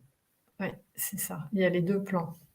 Parce que prenons par exemple la colère concrètement, je pense que ce que les gens veulent savoir, c'est comment tu vas chercher ta puissance, auprès de ton «je suis». C'est-à-dire Oui. comment tu peux, t'affirmer, te positionner, prendre ta place. Mm. Eh bien, je me souviens que quand je vis une situation de colère, c'est que je suis frappe à ma porte pour m'offrir la puissance, tout simplement. Et que, au lieu de me soumettre à l'autre et d'accepter de ne pas être respectée par l'autre, je peux justement transformer la situation et dire à l'autre, lorsque tu me dis cela, je me sens impuissante et je me sens en colère et je ne me sens pas respectée. Et peut-être on pourrait discuter sur une autre façon de procéder pour que toi tu y trouves ton compte et que moi je me sente respectée. C'est ça prendre sa puissance. Et là, c'est je suis inspirée par je suis quand je dis ça. Tu vois? Mmh.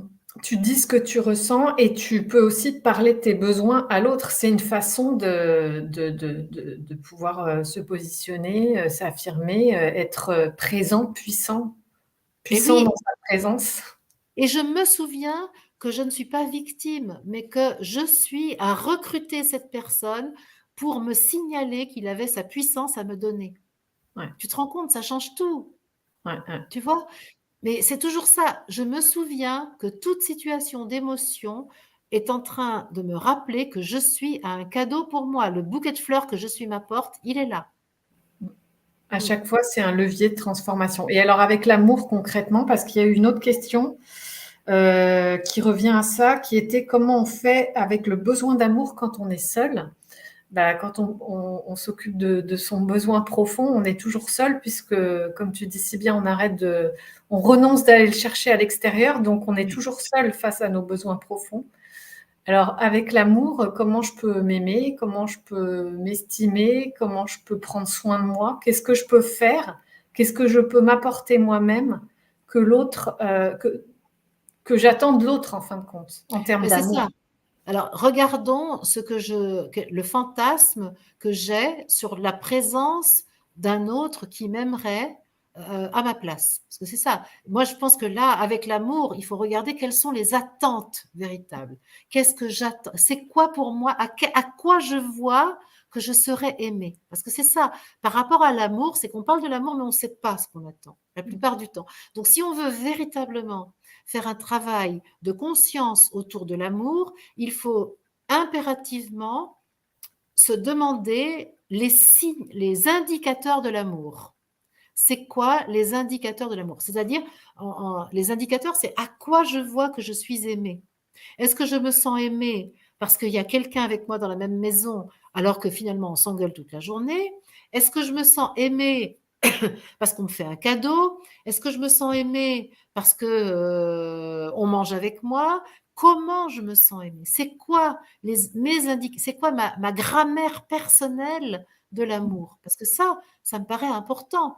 Et donc, au fond, il faut regarder comment ces indicateurs viennent me parler de mon besoin réel. Parce que de mon point de vue, ces indicateurs, se sentir au chaud, ben moi, à FIFA, ok. Ben moi, j'ai un super moyen, la bouillotte. La bouillotte me permet de me sentir absolument. Mais tu sais, le regard plein d'amour. Mais ça dure combien de temps ça? Ben, regard plein d'amour. Ah ben, je vais dire une bêtise. Mais c'est comme ça qu'on tombe amoureux de son chien. Parce que le chien, il nous regarde avec des yeux pleins d'amour, c'est vrai. Mais donc, mais c'est quoi le regard plein d'amour? Ça veut dire quoi? Ça veut dire que je vois dans le regard de l'autre quelque chose qui me nourrit. Mais combien de choses sont attendues d'une autre personne et qui pourraient être données par autre chose qu'une personne? La chaleur, c'est vrai, le contact physique, peut-être simplement, par exemple, un vêtement doux ou quelque chose va parfois suffire à tout ça. Et combien de choses on escompte de l'autre qu'on pourrait se donner à soi-même? C'est énorme, bien souvent. Donc, je sais pas si j'ai répondu à ta question. Regardez les indicateurs de l'amour et voir si véritablement la réponse que je me donne en me disant c'est autrui qui va me le donner, elle est spécifique, elle est opportune, pertinente ou si elle est fantasmée. Ouais, ouais, je comprends bien. Mais Ça moi, ne veut pas ouais, dire qu'on ne peut pas vivre avec quelqu'un, hein. oui.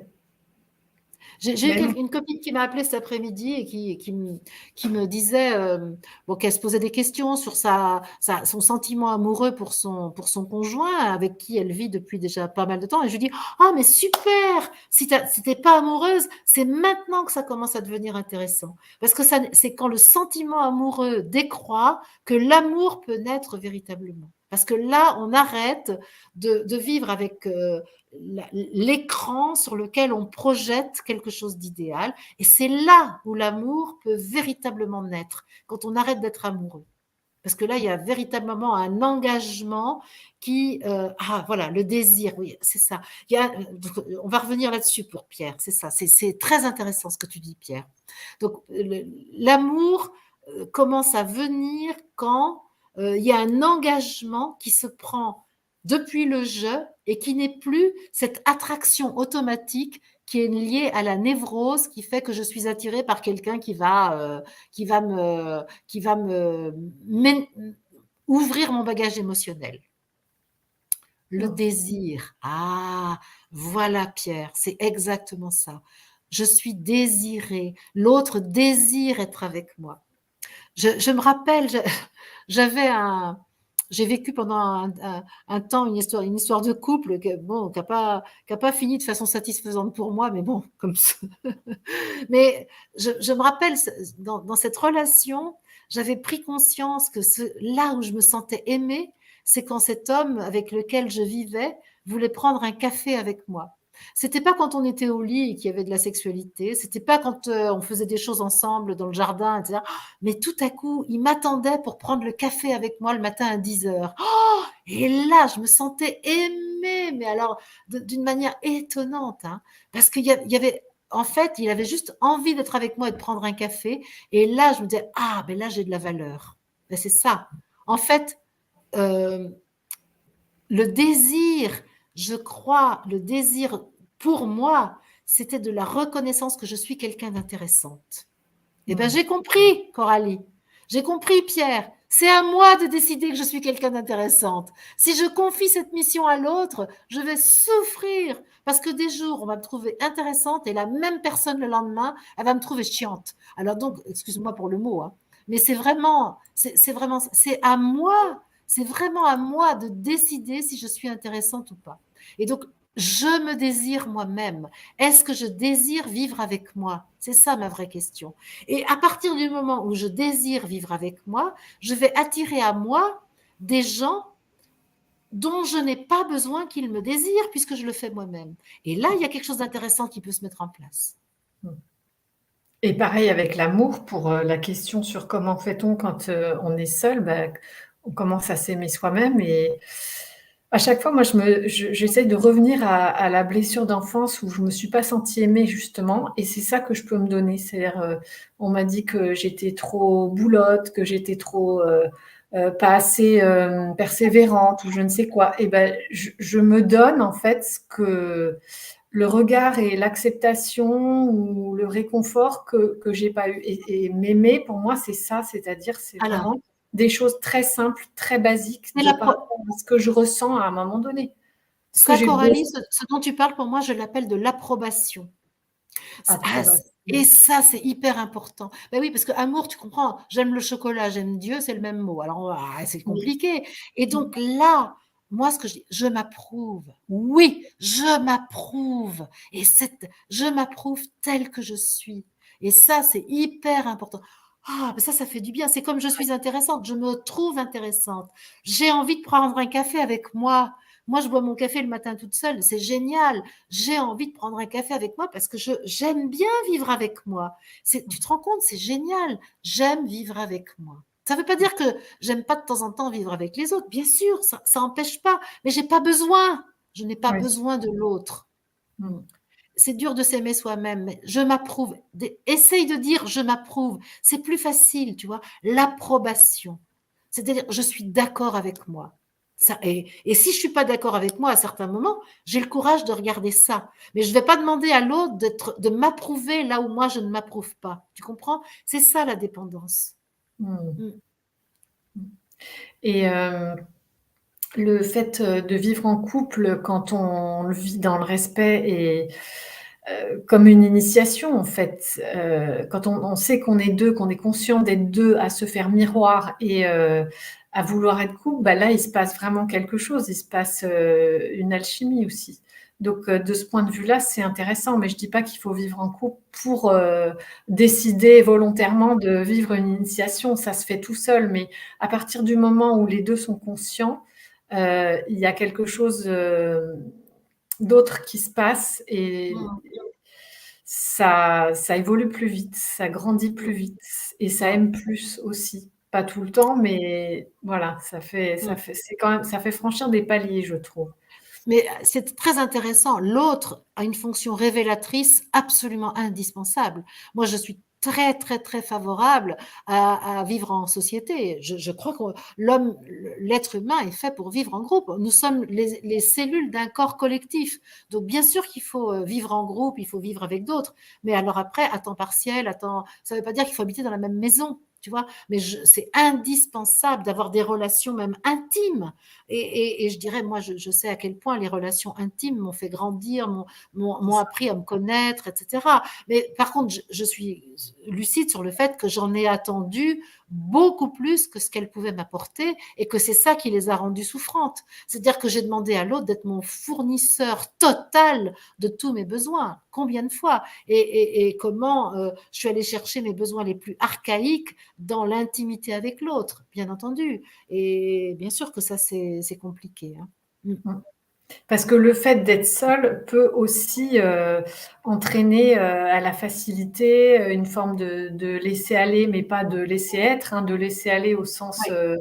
bah, par exemple, comment s'aimer quand je suis seule et que je vis seule, bah, je vais me préparer un bon petit repas, je vais m'allumer une bougie, je vais me mettre une belle nappe ou des choses. Je prends soin de moi, je me porte l'attention que je porterais C'est à un ça, amoureux. Je suis mon c'est ça. amoureux. C'est ça, Mon c'est ça amoureux. et je vais veiller à mes besoins parce que c'est ça, ce que je veux confier à l'autre la plupart du temps dans le couple, c'est la gestion de mes besoins. Donc c'est ce que tu dis. Alors si mon besoin, c'est justement de l'esthétique, de la douceur, de la tu vois, de un environnement chaleureux, bah, comme tu dis, je vais m'allumer une bougie, je vais peut-être me préparer un plat ou je vais, me faire un tirage de cartes, enfin peu importe. Mmh. C'est-à-dire que je vais organiser ma journée à partir de moi et de mes besoins qui sont vraiment pas du tout égoïstes, mais c'est l'inverse. C'est quand je veux que l'autre gère mes besoins que je suis égoïste. Et c'est quand je traite moi-même mes besoins que je suis généreuse avec l'autre parce que je me comble moi-même et je suis donc disponible pour la relation à l'autre. Et qu'elle soit en couple ou qu'elle soit avec l'amitié, c'est la même chose. C'est hyper intéressant. Et l'autre va tout le temps me permettre de voir plus clair dans mes besoins. Ça, c'est génial. C'est ça. Mm. Eh Je bien, ça fait presque 1 heure et demie qu'on est ensemble. Est-ce que, il y a encore eu plein de questions intéressantes, mais voilà. J'espère qu'on a quand même répondu et qu'on a été là jusqu'au bout de ce qui a été demandé. Je crois que tu as bien illustré et donné des exemples, des choses concrètes mm. pour savoir comment repérer les signaux faibles, comment se connecter à ses besoins et comment les traiter concrètement dans des choses toutes simples et basiques de la vie. Est-ce que Mm. tu veux dire quelque chose, mot de la fin ou résumé? Je sais pas, qu'est-ce qui te vient? Euh, Alors, bon, oui, j'aurais encore plus, parce que j'aurais bien aimé parler de Judas et de Jésus, parce que ça, mais tu sais, Coralie, non, on va pas le faire maintenant à la va-vite, parce que je trouve que c'est Ouais, dommage. Si tu le veux bien, parce que c'est vraiment un sujet qui me passionne et que je trouve ben, génial. Ce que j'aimerais beaucoup, c'est qu'on fasse une émission sur Jésus, c'est-à-dire vraiment sur le personnage de Jésus et en quoi est-il un ouvreur de voie, un époux formidable pour nous montrer nos besoins et pour ah ouais, nous montrer le chemin de notre unification. Ça, moi, j'aimerais énormément.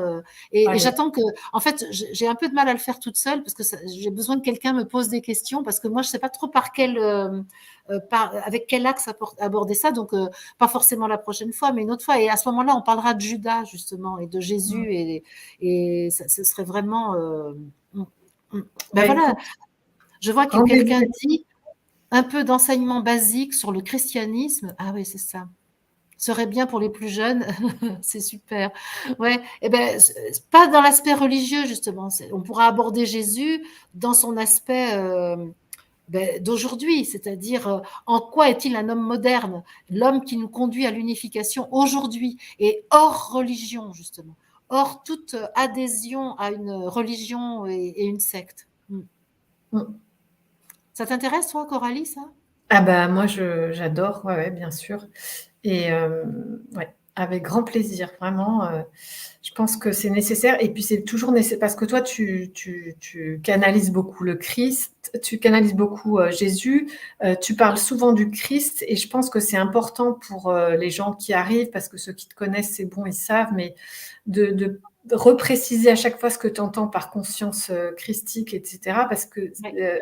conscience solaire, c'est vite détourné parce que là aussi, dans nos mémoires et dans notre histoire, c'est trop connoté. Je veux dire, il y a tout et il y a rien. Moi, des fois, je m'interdis de prononcer le mot Christ, tu vois, parce que je pense que ça va être détourné, étiqueté, mal interprété. Et c'est dommage et ça mérite plus qu'une émission, même de clarification et de précision. Ouais. Super. Et puis donc, il y a une autre, donc, parce que j'ai vu aussi des questions passer autour de l'alimentation et je sais que toi, tu Oui, as fait aussi une grosse démarche de conscience sur l'alimentation. Donc là, on pourrait à 2 voix, parler de nos expériences et ouais. du lien entre émotion et alimentation parce que là, toi, tu es très bonne là-dessus, Coralie. Donc c'est peut-être moi qui te poserai des questions à ce moment-là. Mais En tout cas, moi, je peux aussi en parler parce que j'ai un rapport à l'alimentation qui est, c'est un roman en soi-même, hein. Donc, et j'ai vu qu'il y avait beaucoup de questions autour de l'alimentation. Mais juste, je vais donner, justement, tiens, je vais donner une clé parce que moi, j'ai eu beaucoup de surpoids. J'ai vécu avec beaucoup de surpoids. Et par rapport à l'alimentation, on me disait tout le temps, en fait, que c'est parce que je mangeais trop que j'étais trop grosse. Et là où j'ai pu inverser commencer à changer les choses, c'est j'ai compris que je mangeais trop pour être grosse et que j'avais besoin d'être grosse. Et ça a tout changé. Et ça, je le dis à tous ceux qui nous entendent, c'est en fait, à un moment, j'ai fait un travail vraiment de conscience sur arrêter d'avoir besoin d'être grosse. Parce que j'avais besoin d'être grosse. Et mon rapport à l'alimentation servait mon besoin d'être grosse. Et c'est ça, au niveau émotionnel, qu'il faut aller voir. Qu'est-ce qui fait que... Parce qu'à force de dire, oui, tu te remplis, machin, tu te protèges, ouais, ok, d'accord. Mais une fois qu'on a dit ça, on n'a rien dit. Alors, donc, allons voir, allons voir. Si tu veux, ça m'intéressera, moi, de parler de ça. Ou au contraire, pourquoi j'ai besoin d'être maigre? Parce que c'est la même chose. Oui, à l'inverse, c'est la même chose. Bah oui, c'est pas la première fois en plus qu'il y a des questions par rapport à ça, et je crois Oui. que ça concerne une majorité parce que soit on se trouve trop gros, soit on se trouve trop maigre. Enfin, c'est toujours un problème. Ok, Oui, puis c'est avec le rapport au corps, rapport à l'alimentation. oui. Tout ça, c'est absolument génial. Voilà. Alors, mon mot de la fin, c'est des propositions d'émissions, Ouais. Coralie. Et bien, continuez à envoyer aussi vos questions dans le chat parce que je confirme que tu lis tout et que ça tombe pas comme ça dans les oubliettes. Merci pour votre participation et toutes les questions qui ont été posées, tous les commentaires, les remarques qui ont été faites et auxquelles on n'a pas pu répondre, mais on les a vus passer et je pense que pour vous qui regardez, c'est bien aussi de les voir, ça apporte quelque chose. Merci Élodie de nous avoir Voilà, je remets proposé. Élodie à l'écran. Voilà, Élodie, tu es à l'écran. Souris, Élodie. Elle ne m'entend pas. Ah, si, ça y est. Merci, Élodie. Merci, Coralie. Ben, Moi, merci. j'adore nos soirées. Je ne vois pas le temps passer. Donc, c'est. Ouais. Élodie, tu es à l'écran. Bonsoir les amis. Super. Merci juste là derrière. Ah ben, je m'entends avec beaucoup de décalage, Élodie. Donc, je vais arrêter de te mettre à l'écran parce que ça perturbe. Bon, ok, merci Élodie. Et merci David aussi qui était derrière mais bien présent. Et puis, on se retrouve. Retenez le décor. Élodie est chez David. Et je crois que le prochain rendez-vous est dans un mois parce que tu as un agenda très rempli d'ici là. Mais avec grand plaisir, on se retrouvera. Et j'ai bien noté les thématiques que tu as proposées. Ça t'intéresse? Alors, c'est génial. Ah ouais. Ok, merci à vous tous qui nous avez accompagnés, qui avez participé, qui avez chatté, qui avez apprécié, approuvé, qui avez posé des questions, c'est génial, merci. Et merci encore Coralie, à dans un mois. Bye bye. Et je vous donne rendez-vous demain. Et je veux signaler que jeudi, il y aura probablement une surprise, un invité surprise, parce que j'ai rendez-vous jeudi soir avec Marc Luix en physique en Belgique et que je lui propose de faire une émission en direct, côte à côte. Il y aura aussi Élodie et donc c'est rapide, nos retrouvailles avec Marc, et je suis très contente de ça. Je pense que ce sera, si tout va bien et que j'ai Internet, jeudi soir, il y a une émission à plusieurs voix avec Marc. Donc, super. Ouais. Voilà. C'était une très belle émission. J'ai beaucoup aimé l'émission que vous avez faite il y a un peu plus d'une semaine avec Marc. Oui, une quinzaine de jours, je pense. Ouais. Merci. Okay. Et bonne nuit à tous. À demain. Bye bye. Bye bye.